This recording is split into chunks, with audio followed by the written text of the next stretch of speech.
Hello, everyone. Welcome to today's webinar. Thank you so much for joining us. This is Jordan Bussey with the Education Trust. Today's webinar, we are going to take a deeper dive look into areas of education impacted by COVID-19. This webinar is part of a series of webinars that are doing this, and today we're going to be focusing on what is being done and can be done further to ensure student success in higher education during the time of COVID.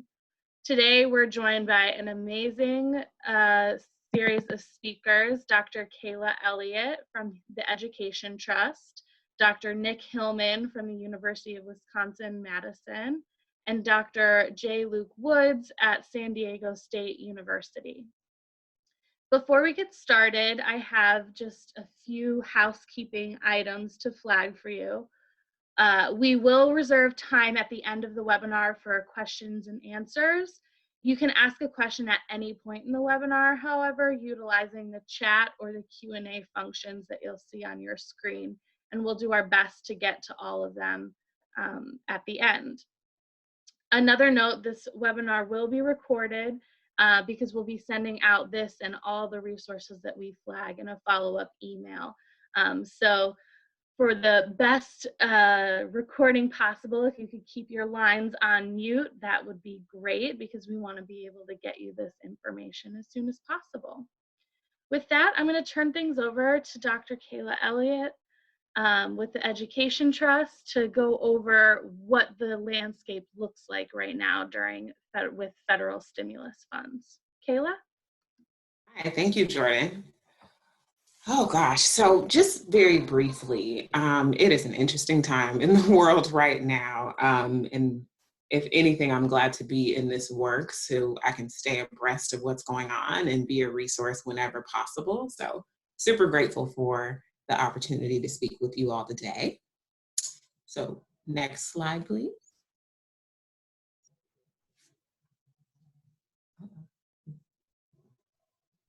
All right. So just to share a bit about the federal support that has already passed and the stimuli bill that have already passed and the landscape of the CARES Act and what's going on. So the largest amount of money towards education was $3 billion for the governors for both higher ed and K-12. The higher ed portion of that was about half, a little less than half. It's about $14.25 billion.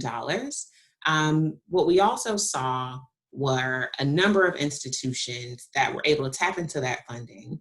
And in order to support their students, we get to the next slide as well.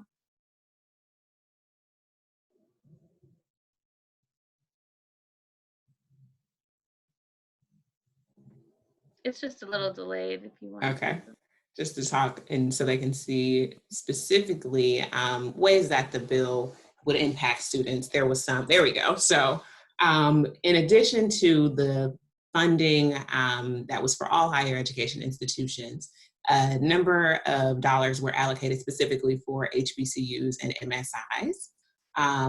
Additionally, we saw a number of institutions return funds, and that would be wealthy institutions. I think Harvard and Stanford and a few others made the news as they thought about what it meant for them to receive relief that could have been going to less resourced institutions that serve higher need students. And we also saw some for-profit colleges and universities tap out as well, or promise that that funding would only be spent directly on students. So as we think of, there's not much out yet about how institutions are doling out and allowing students to sign up for funding. There's quite a bit of mixed evidence, but it seems like students are receiving funding and institutions are doing what they can. So we're interested to gather student stories. We'll be sending out some information gathering surveys pretty soon so that we can hear directly from students how Ed Trust can support them and how institutions have been working with them. We've heard some interesting stories, some great stories, and are definitely looking forward to highlighting that work. For sure, one of the really impactful parts of the bill were the relief for student loan borrowers. So As it stands now, student loan borrowers are not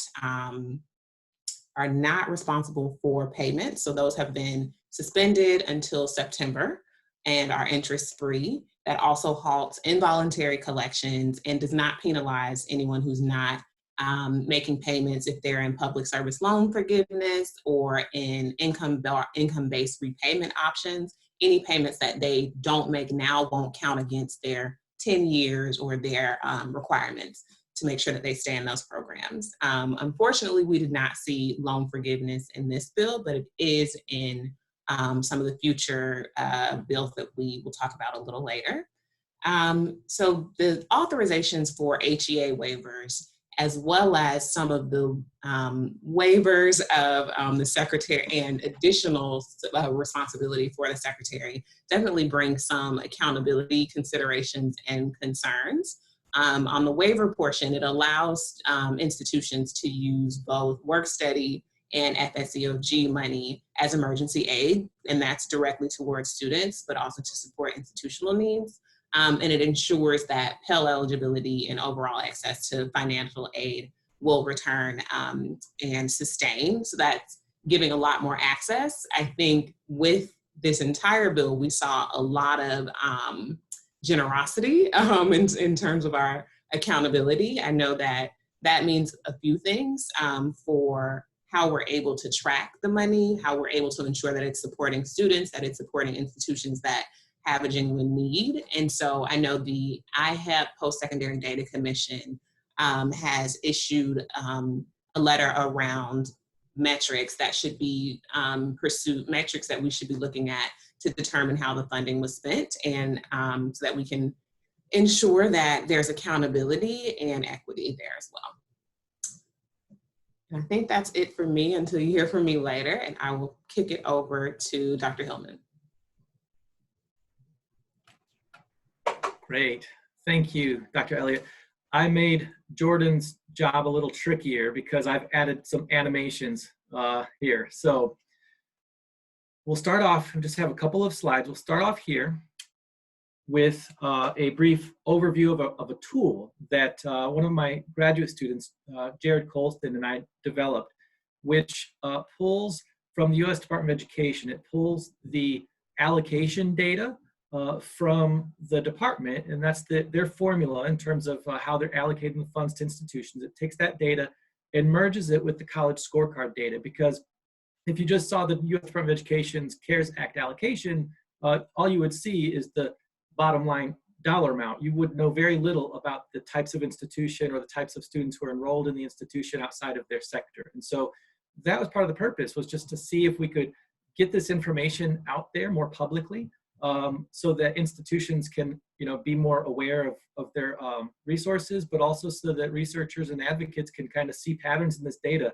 And so that's what this tool is designed to do, is to disseminate that information and to explore data patterns. And so this link here, if you were to link on this star.wisc.edu CARES Act at the bottom of the page here, it'll take you directly to an interactive tool that has a few different dashboards. You can kind of flip through and explore allocations by institution, and then you can explore among institutions sort of the profile of students enrolling. So this quick example, it shows on the horizontal axis, it shows the percentage of Pell Grant recipients at each college. Each of these blue dots represent an institution receiving an allocation.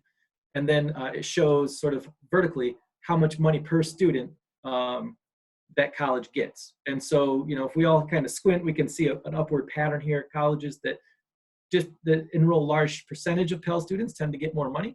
But there's also some really wide variation here. Some of these institutions are getting $4,000, $5,000, $6,000 per student. And on the next slide, we'll look at that a little bit closer.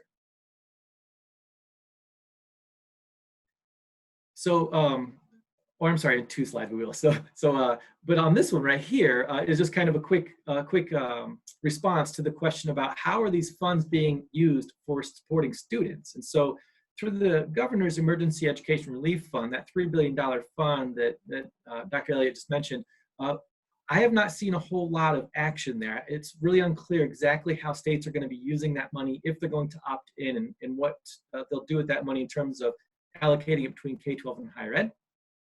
So the focus here will be on the Education Stabilization Fund, that $14 billion. This is generally broken out into two pots. You have the institutional fund that can be direct funding to the college itself, not to students, but to the institution, to reimburse the institution's budget offices for housing losses that they might have done through housing refunds, or tuition losses if they did tuition refunds, or expenses associated with transitioning to online delivery. And so institutions have a share of the CARES Act funding to do those things.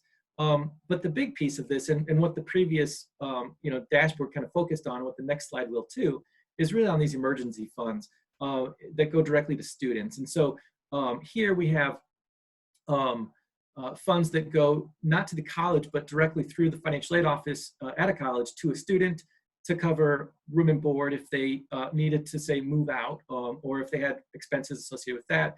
It can also be used for any sort of technology needs or course material needs the student has to be successful to end out the term.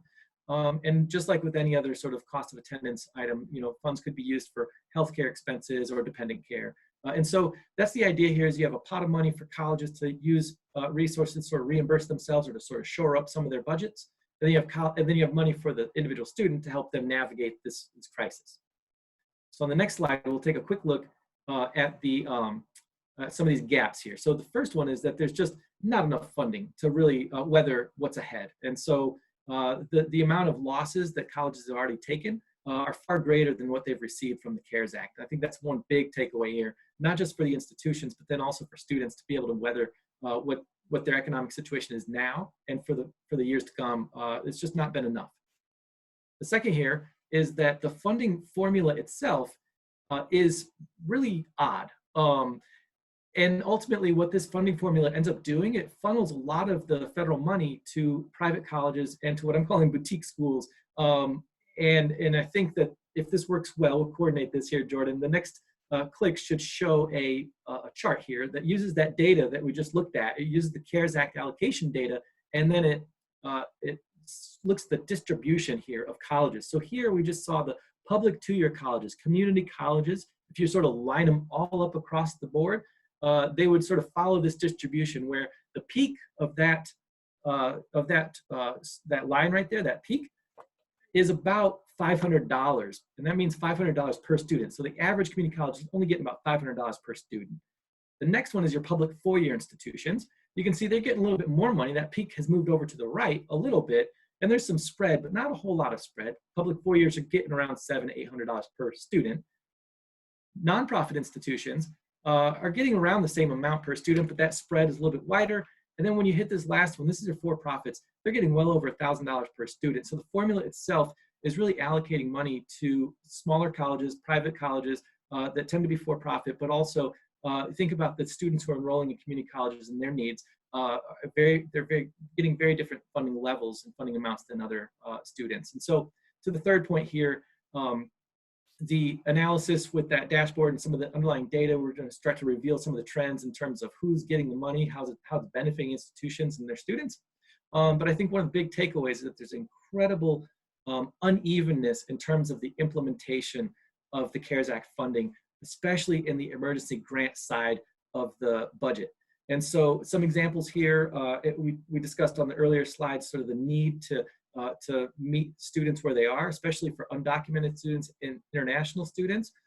There's been really inconsistent guidance in terms of who is eligible to receive aid. The law, my understanding of it, I'm no lawyer, but the law says that the emergency aid is to help all students. And then the U.S. Department of Education's guidance walked that back and was more specific and restrictive and cut out DACA and international and even non-FAFSA filers. And so at least that's my understanding of how things have been progressing. And so there's a lot of confusion, it seems, in terms of implementing this, this policy and getting money in the hands of students who need it the most. And so I think here I'll pause and I'll hand it over to Dr. Wood, and I'm happy to follow up on any of those observations or comments. Thanks. All right, well, thank you. Glad to be here and have the invitation to be able to address everyone today. Hope everyone is doing well out there. I'm going to be talking about what does equity look like in an online learning environment. my colleague Frank Harris and I have done a number of webinars over the past 2 months or so, focused on equity issues during this COVID environment. And so this is kind of gleaned from some of that in terms of what we think is important for people to keep in mind. I think that the first recognition that we have to have is that our students are facing incredible pressure. There are challenges with access to digital, digital access rather. So for example, students might have challenges having a computer, having access to stable Wi-Fi, and not only that, but the technological aptitude to be able to fully leverage those modalities for virtual learning.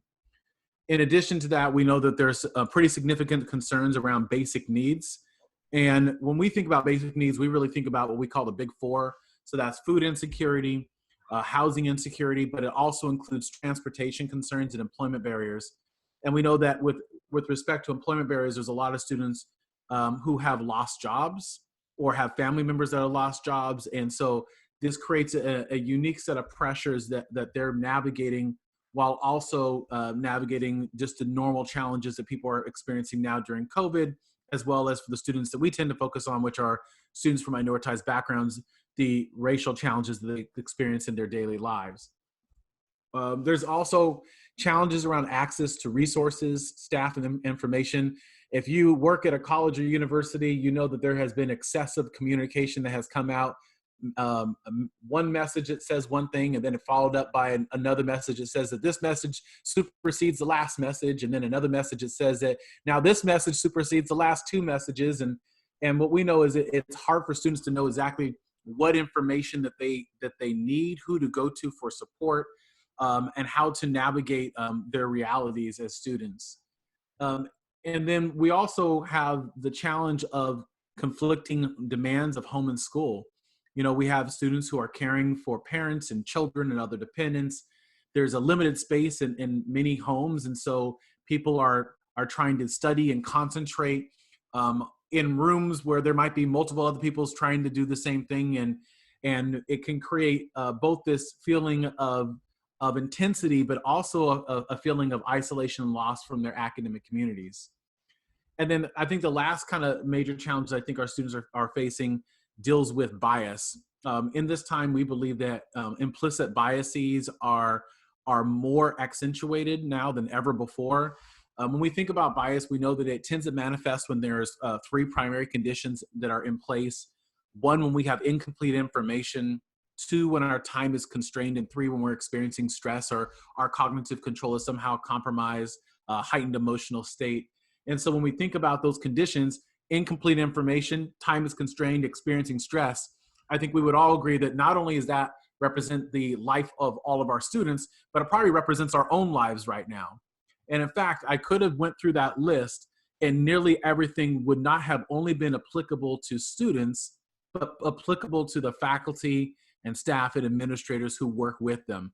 Challenges around access to technology, recognizing the need to be more engaged, so the intensity, the balancing of conflicting home and work demands. And so with that in mind, we believe that right now we have to be more focused on equity than ever before, because it is very easy when we move to an online setting for people to think, well, you can't necessarily see someone's race, especially if you're using a asynchronous modality. And so why is that still important? Why is that a conversation we should be having? Well, we think that it actually becomes more important because when you're not aware of something, you're more likely to act out with the biases that you might have.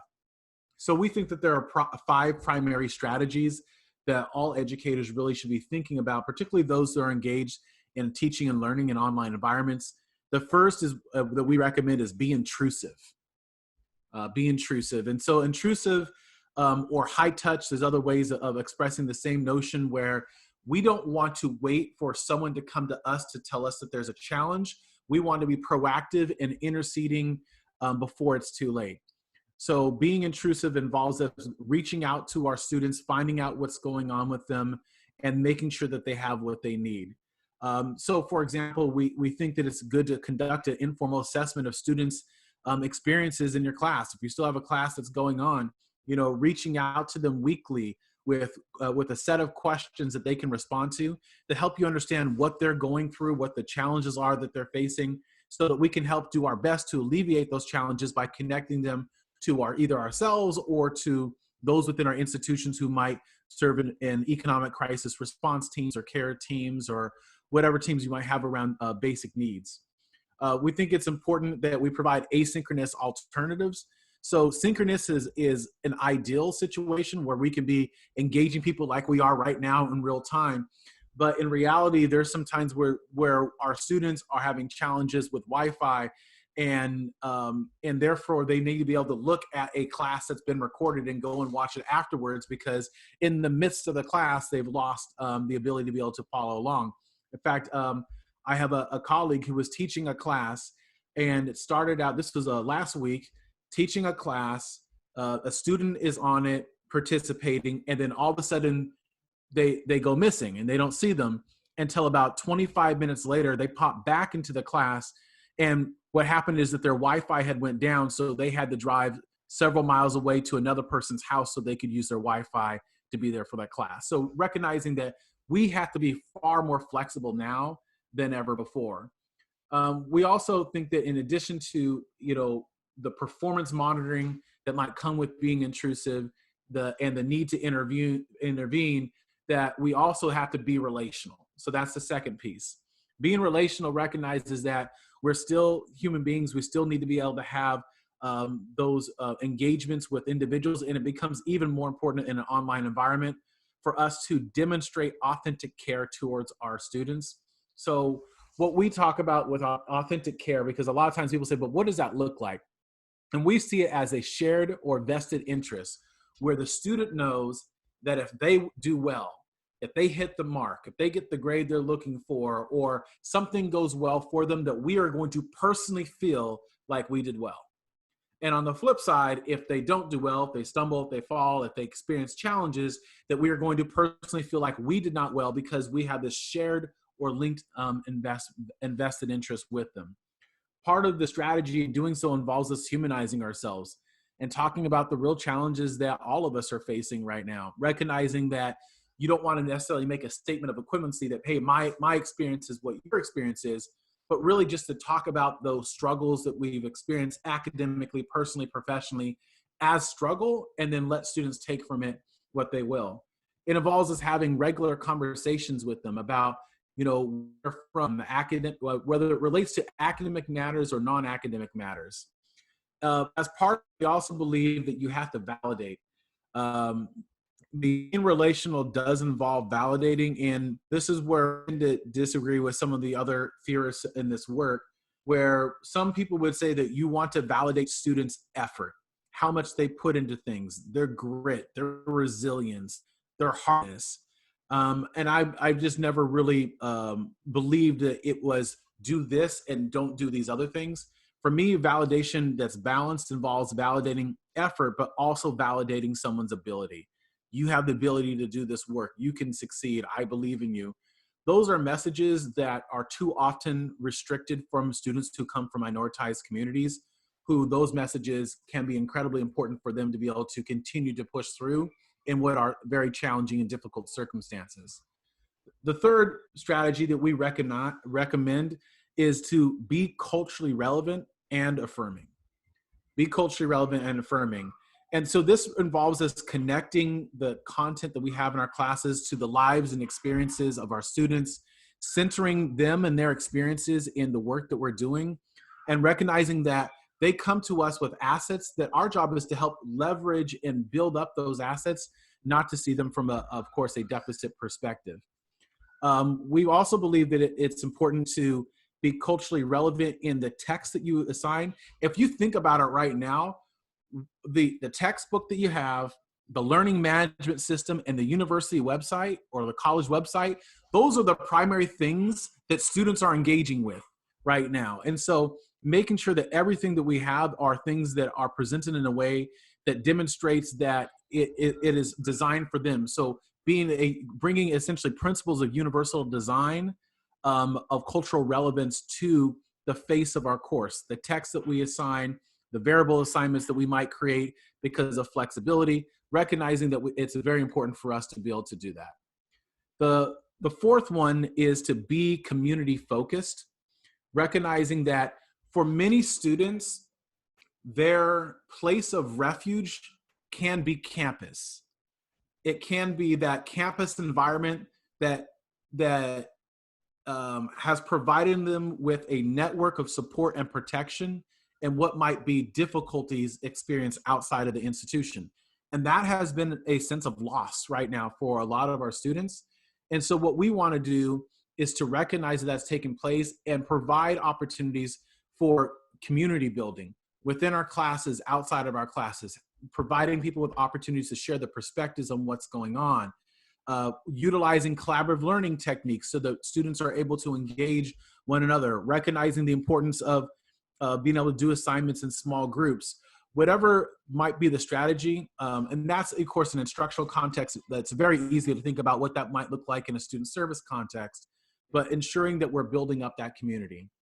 And then the last concept that we wanted to recommend for today was to be race conscious.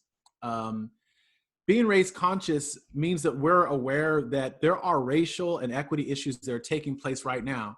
If we think about who are the individuals who are, based upon news reports, being overexposed to COVID, to lack of equitable treatment, to racialized issues. When we think of the Arbery case, where there's a lot that's going on in terms of racial equity. So it's best for us to not avoid that and ignore it, but to recognize that being equity-minded means being race conscious and engaging in those kinds of conversations. One of the things that I think is important in doing so is to recognize that microaggressions are more prevalent now than ever before. And that's because if we think about the conditions that lead to implicit bias, they're more intensified right now than ever before. My colleague wrote a piece last week or the week before that came in diverse issues in higher education called essentially how to respond to microaggressions when they occur. So I definitely think that might be a tool, but I think that engaging students in these conversations and colleagues in these conversations is important, but then also recognizing that in doing so, that you have to have a framework to be able to facilitate that. Ultimately, what we don't want people to think is that you take a class, you throw it online, and we think that that is good online learning or good virtual learning, because it's not. What it is it's throwing a class online in an emergency to do the best that we can do. And a lot of us have really done the best that we can do. But as we recognize that more and more colleges and universities are looking at summer and fall being virtual, we have to recognize that what we did to get through the spring was the bare minimum, and what it's going to take for us to truly online our institutions in a ways that doesn't exacerbate equity gaps is going to require us to be equity-minded and race conscious from the onset. With that, I'm going to turn it back over to Dr. Kayla Elliot. Thank you. So briefly, before we open up for questions and answers, we wanted to talk about what's possible with future stimulus bills. Sorry. So the HEROES Act passed the House last Friday. Give my laundry room a chance to calm down. Sorry about that.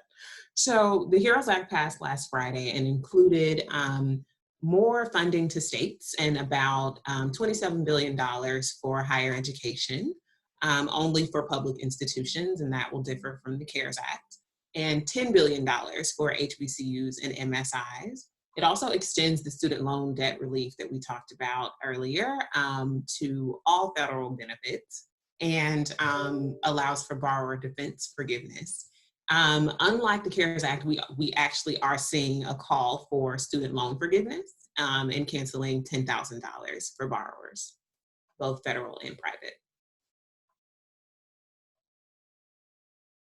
And so just to discuss a few things that could potentially be included for future relief packages, I think the opportunity is there to do so much by way of both economic relief and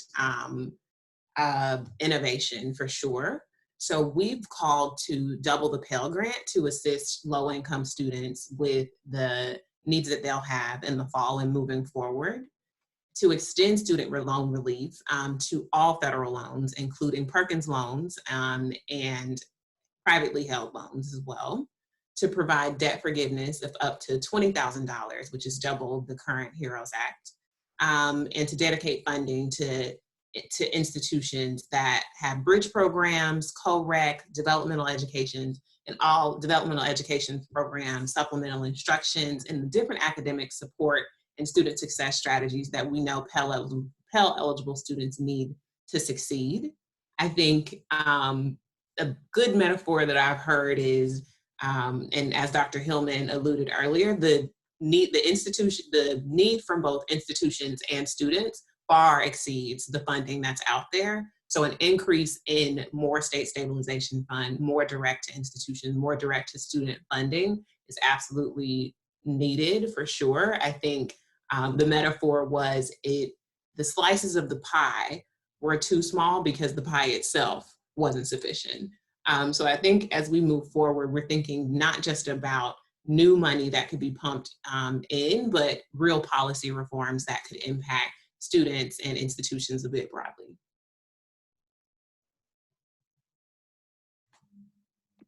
And I'll pass it back to Jordan.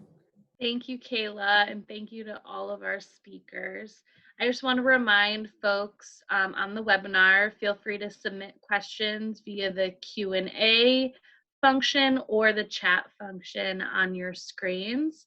While I give folks time, we do have one question that came in for Dr. Hillman, and that is the implementation of funds based on a pre-existing formula, or was that a new formula created for this stimulus package? That's a great question. My understanding is that this was a new formula developed just for this allocation, just for this process. And that formula sort of cobbles some pieces of data together from multiple places, makes some assumptions that I think speak to the previous slide's need for good data. So part of the reason that this formula, I think, is pretty clunky is because the data quality is pretty poor.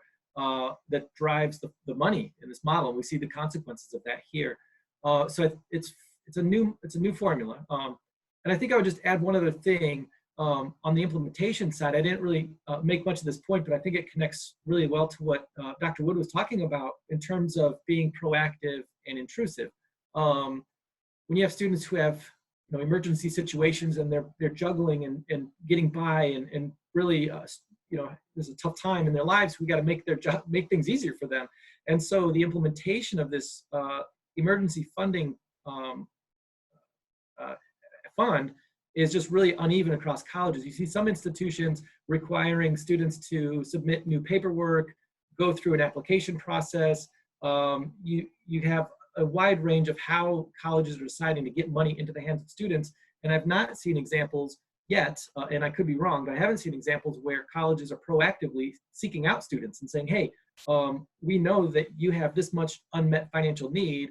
You probably are struggling right now. Here's a way that we can connect you with some money. So it's interesting to see, like, that could be a cool example where we could see more proactive outreach in terms of getting emergency funds into the hands of students. Great, thank you. We've gotten a couple questions that have come in based on the HEROES Act. I do think it's important to flag, and Dr. Elliot, please correct me if I'm wrong, that while the HEROES Act did pass the House, it has not yet passed the Senate, and if it did, it could look very different. So this is just what we're seeing, what has come up and has been presented in another package, but none of that is definite yet. But I will still flag some questions that have come in. One is, are there requirements for the cancellation of $10,000 debt that would come along with that if those pieces were to be passed in the HEROES Act? Or I think this question saying that they had read that one of 4 requirements related to financial hardship would have to be proven. Dr. Elliot, do you want to take that? Sure. I think that the comment answered the question, so thank you for that. for sure. So that was an amendment that was made after or on the 12th. And I think just to stress Jordan's point that we don't see this having a lot of momentum in the Senate. And if so, it could look very different for sure.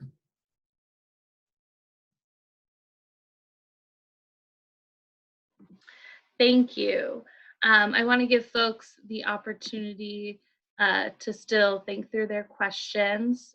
So with that, I will flag another comment that has come through the chat, again, regarding the HEROES Act, that the bill was amended by the manager to discharge provisions. Sorry, I just skipped the whole thing. To be limited to borrowers who are economically distressed. So that speaks directly to what Dr. Elliot was just flagging. We've got another question that has come in, is that there's an understanding that online learning hasn't proven to be particularly effective for LIFG college students. Given the shift to virtual learning, what demands should we be making to ensure equity and quality on that? Dr. Wood, do you want to take that first? And then I welcome other speakers to answer that as well. Yes, and I would just begin by saying I don't think online learning has been particularly effective anyhow. So yes, I totally agree. And I think that it's, of course, been exasperated for students who are coming from minoritized communities, simply because those communities face structural inequities and inequalities in our society, in healthcare, in education, in all sectors. And so I think it's really the intensity of all those factors in each area that only make things more complex. I did talk about some strategies that I think can be helpful in trying to address that. But the types of demands that I think people should be making, I would just say that we need to be demanding quality, and what that looks like will differ. But there are some institutions that are now creating like summer programs and intensive programs for faculty to better prepare them to online. I think that the big concern is, are those programs being designed with the equity-minded frame, or is it just online learning without equity? And if it's the latter, I think that we're probably setting ourselves up to see even more disparities in terms of disproportionate impact. So I would say that would be the one real big piece to be advocating for right now. I think the other thing to think about is, nationally, we will probably see some institutions begin to, prioritize teaching that's done by full-time faculty as opposed to part-timers. I don't know to what extent that will happen in each different area, but it's certainly been things that have been reported on in the media. We want to make sure that when those things happen, that the diversity that we have within that part-time pool is not lost as people begin making decisions that affect people who are closest to department chairs, which tend to be people who look like them. And given that most department chairs are not coming from as diverse communities, I think that that's another area that we want to be thoughtful of. We don't want to find ourselves on the other end of this and then have significantly less diversity when it comes to those who are actually delivering instruction. Thank you so much for that. That's a really helpful perspective and advice on that. I'm going to throw this one over to Dr. Elliot, but again, welcome anyone to add in. What can we do to support the higher education proposals for future relief, and who are the champions in the House and Senate for this relief that people should focus their efforts on?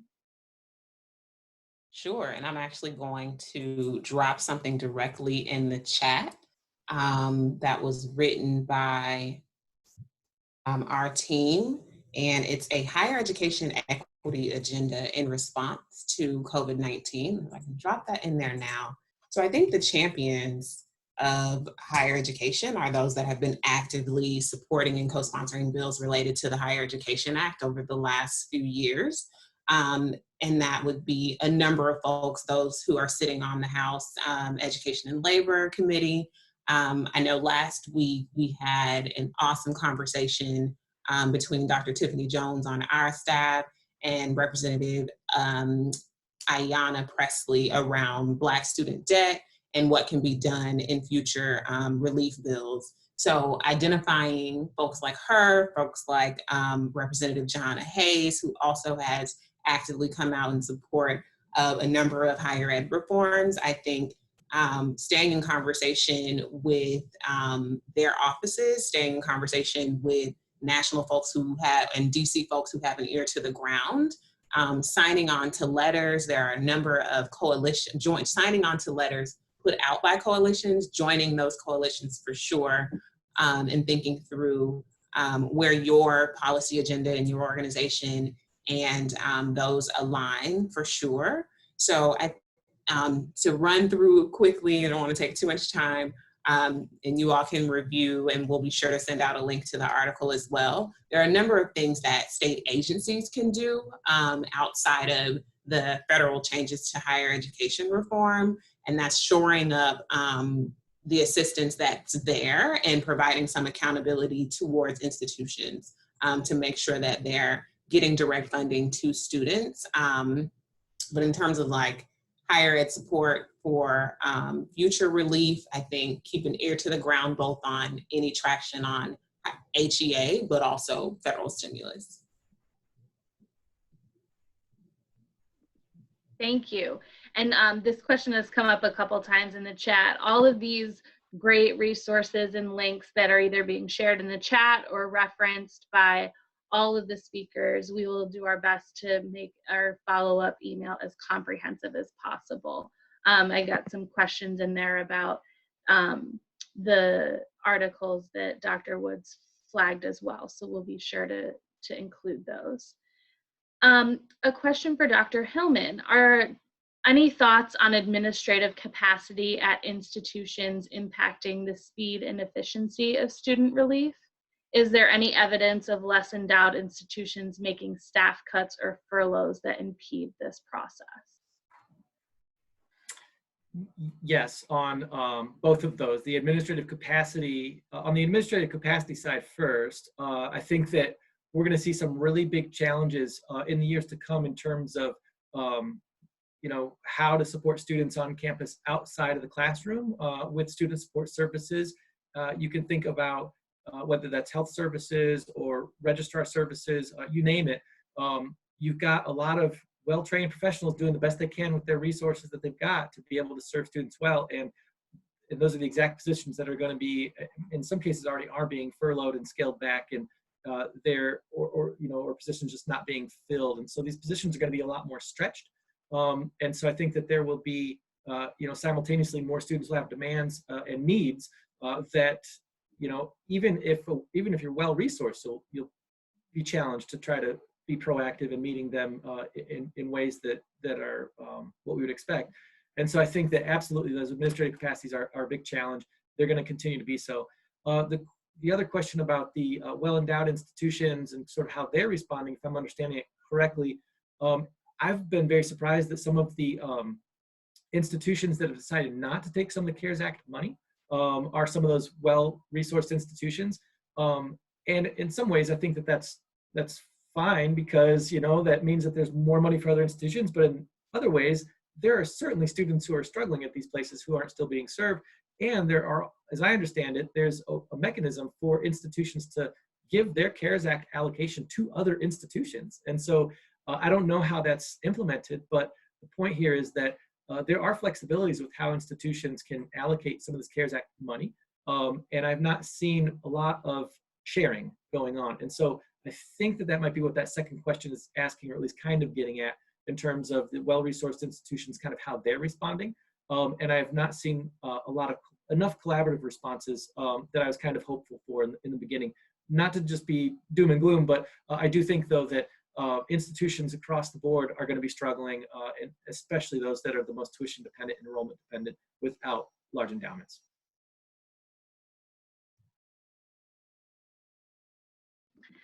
Thank you. It looks like we don't have any more questions in the queue. I want to give participants one last chance to type up another question. So while we give folks that last opportunity, I do want to turn back to our speakers and give you an opportunity for any last asks you have of advocates or burning last words on this issue.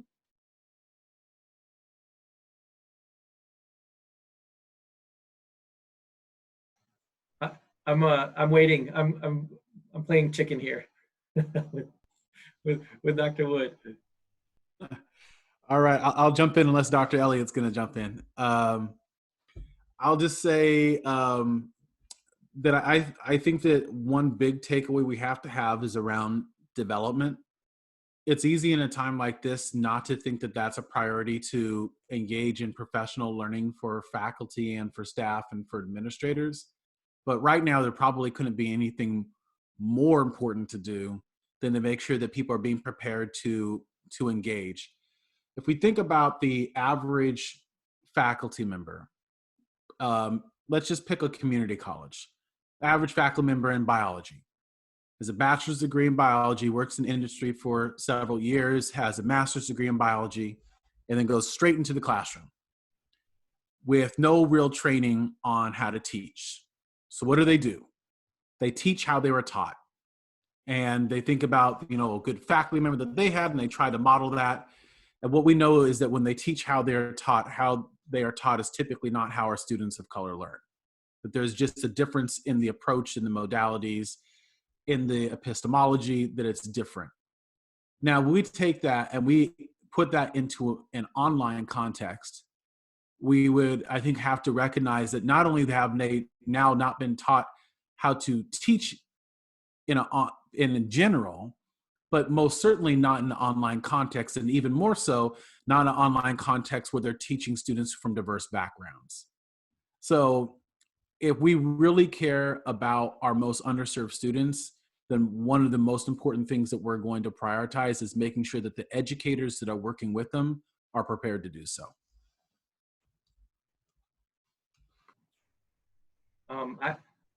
My reflection is on the sort of finance side and on the formula side of the house. I think that this is really an interesting moment where the federal government now has used the Pell Grant as a proxy for allocating funds. They've set some sort of a precedence, and I'm very curious of how that's going to be incorporated into further policy proposals in the future, and how to address head-on enrollment segregation by race, ethnicity, and Pell status. And so I'm just really curious of what formulas might take shape in the future to find ways to allocate funds more equitably and really in ways that are going to promote opportunity in the ways that I think that state policymakers who want to solve these problems really want to try to be part of, and federally too.